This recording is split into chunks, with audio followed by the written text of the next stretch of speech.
Hey, how's it going, guys? This is Dylan. Welcome to a brand new game on the channel. This game is called Instinct Unleashed. Now without wasting more time, let's get into the game. So I have no idea what this game is about. Have you ever thought about what will remain after you are gone? Will your grandchildren, children, and all future generations remember you? And if they do, what kind of person will you be to them? To be honest, it never bothered me. I lived for today with thoughts that tomorrow might not happen, and if it doesn't, so why bother? However, we can't always influence the events that happen around us. We just need to stay focused and choose our own path. At least that's how I was raised. Like any other, my story has a beginning, and quite old. Literally. About 90 years ago, disagreements between the world's strongest powers reached their peak and plunged the world's population into a world war. The two largest military coalitions are eager to get rid of each other and weren't shy about their methods. However, the worst part was not even the largest civilian casualties in the history of the world history, but the use of chemical weapons. It brought the winning coalition, which included my country, to the brink of extinction. Somehow, it affected male germ cells and infected them with a virus that caused the death of almost all newborn babies for the next 10 years. For unknown reasons, women are not affected by the virus. The existence of entire nations were threatened. Descendants of those futonary and wasn't born an ordinary girl. My name is Jade. Sounds like a good name. She works in a bar. I suppose I spent my entire childhood in a town, a small town in the south, in a middle-class family. My mother's son has been a school teacher all her life. My father Carlos is a third-generation cop. Honestly, I don't really like this picture of him, but never mind, that's not the point. It just so happens that when they were young, they created this creature, my older brother Adam. Okay. I'm going to ignore the story again. No, there is nothing special about the twins in particular, it's just that one of them wasn't normal. I think it's clear who I'm referring to. The girls are named Mia and Jade. The first one. Okay. I have no idea how my parents managed to keep my flaw in secret, but all my papers listed me as an ordinary girl, so no one knew I had something in my pocket, and I really mean it. No one. Even my siblings, as we all know, family secrets are never good. Brother has always been the golden boy. Of course, the firstborn boy who always had everything on the stray, and he behaved according to his status. He was always trying to hurt me in some way, to play a trick and some other nasty stuff. And God knows I hated him for it, as much as a little sister can hate a brother.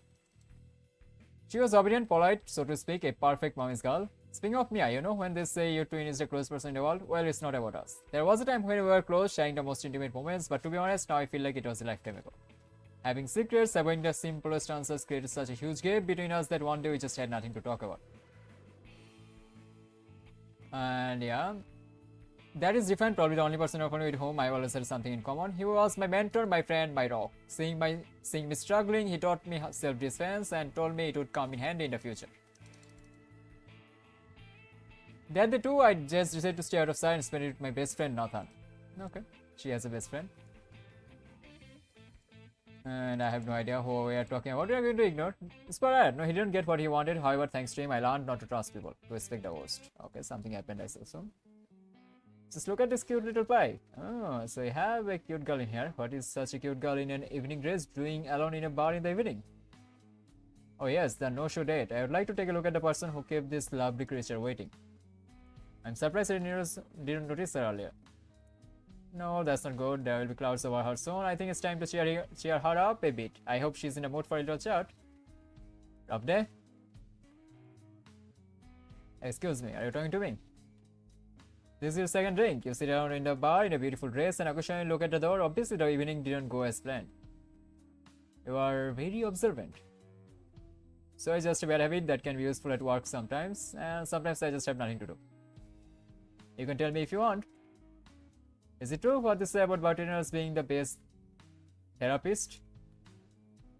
I don't take bread from real shrinks, but I can listen. I also don't like alcohol at all, only on special occasion. And today is exactly such date, but apparently not for me. Or only for me, I actually read it wrong. I'm going to ignore restaurant talking because I think they're going to talk for a really, really long time. And I'm just looking for some interesting scent.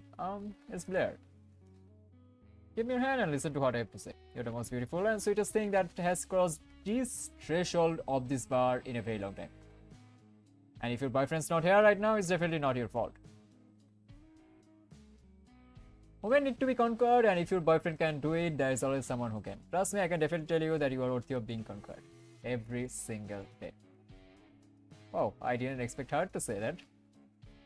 I hadn't paid attention before, but she is jagged, and her hand, it's so firm and strong, like, wow, it's getting hot in here. Is it? Perhaps you have had enough heavy drink for one evening then. How about I make you something with less degrees? What do you say? I don't mind. I realized I didn't know your name. It's Jed. I'm sorry, I distracted you from your work, Jed. You probably don't get paid to listen to drunken customers. Don't worry about it, I can take it if they are as adorable as my English is getting really bad. How long have you been a bartender?